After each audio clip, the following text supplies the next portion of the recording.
I am the true vine.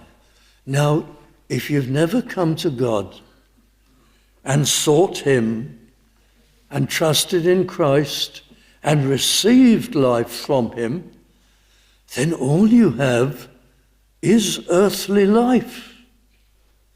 That's all you have.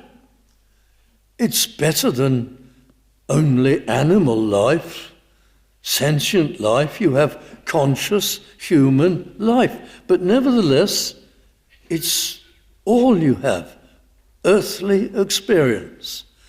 Your whole life is lived within boundaries, limitations. You'll know nothing of God, nothing of spiritual things. You have no friend in heaven, no help from on high, no power at work within you to help you, to change you, no clear view or understanding of spiritual things, just earthly life. And you have, in addition, we may say, only temporary life, because it will only last so many years. And then your soul takes flight and it goes before God to give account of what you've done in this life, and whether you've spurned him or whether you've loved him and lived for him and paid your rent, your homage to him, and obeyed him. And you've got to give account. So what you have now, you may be thinking, and I used to think like this as a youngster, oh, I've got life, and I've got opportunities, and I've got certain powers and capacities, and I can do things with all this. And you live for this world and confident that it'll be fulfilling and you'll go where you want. But it isn't so. It's just a temporary life. And that's how you need to see it. You've never received from God spiritual life. And furthermore, there's something else. It's a corrupted life because you have sin rampant in you, in your mind, in your thoughts, in your heart, your feeling system, your affections and desires, in your will. It's a broken will, an enfeebled will. You'll make bad decisions, you'll cave into temptations and lusts. So it's very much a corrupted life. And not only is it a corrupted life if you haven't got spiritual life, but we may say it's an enslaved life because you don't know it, but you're in bondage. You're a servant. You're a slave. You're a slave of sin and your whims. You don't know it, but you're a slave of the enemy of souls, the devil. You'll do as he desires, as he directs, as he tempts. It's an enslaved life. And even worse, it's a condemned life. Because as I mentioned, you've got to give an account and you'll be condemned because you never sought after your Creator. That's a terrible thing, a shocking thing. If only I could persuade you to look at it from God's point of view. He fashioned you. He made you. In a divine sense, he loves you. He gave you the things that make you the distinctive you. Some combinations of capacities and abilities which maybe only you have in the world. Just as we recognize each other's different faces, God recognizes how he's made each one. And he's fashioned you with great care. And you're designed by him and set in this world. And you've ignored him and spurned him and spat at him and slandered him. You've gone against him and his holy will. And you've spurned his standards and his desires.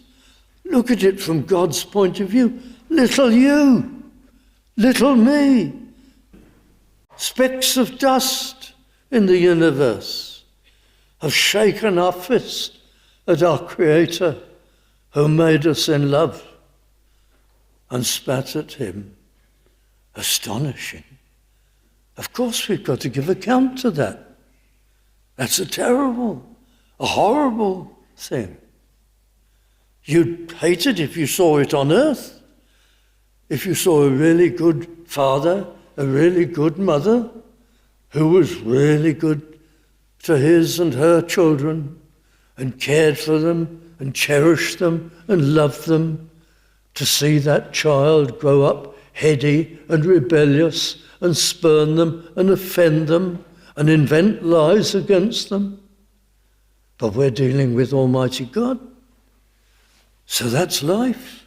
If we have no spiritual life, physical only, earthly only, temporary only, corrupted only, enslaved and condemned.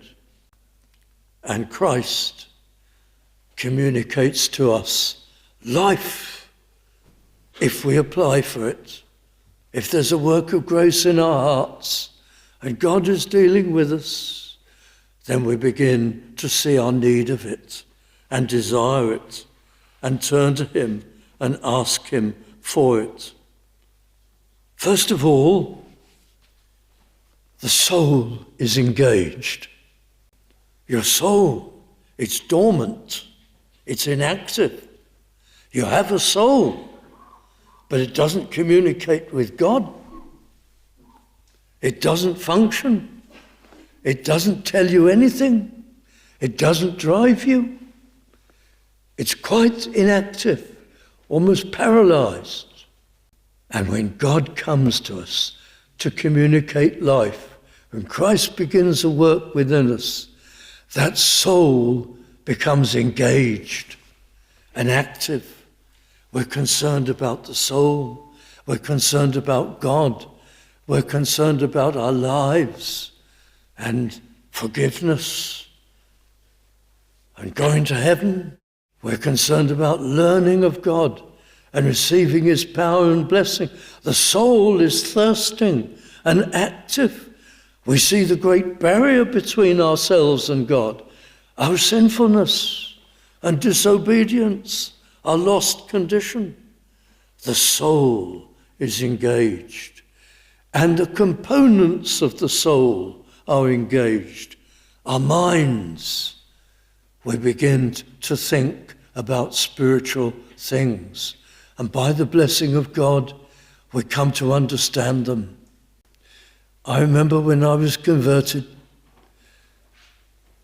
over a period of time, with stubbornness and resistance from me, backwards and forwards. But when the Lord opened my mind and communicated to me life, I remember it well, things becoming obvious, things I couldn't understand about God, about life, about its purpose, about the Word of God, the Scriptures. Suddenly these things were so obvious. You could have wondered why you didn't see it before. It was so wonderful and so plain. And I saw my need, and I was able to sincerely repent of sin. I saw the shockingness of my sin. And I felt the touch of God, as it were, that my sin was forgiven. And I felt a joy within and a peace with God, that peace of God which passes all understanding. This is real, dear friends. When you come to Christ, he actually communicates life to you.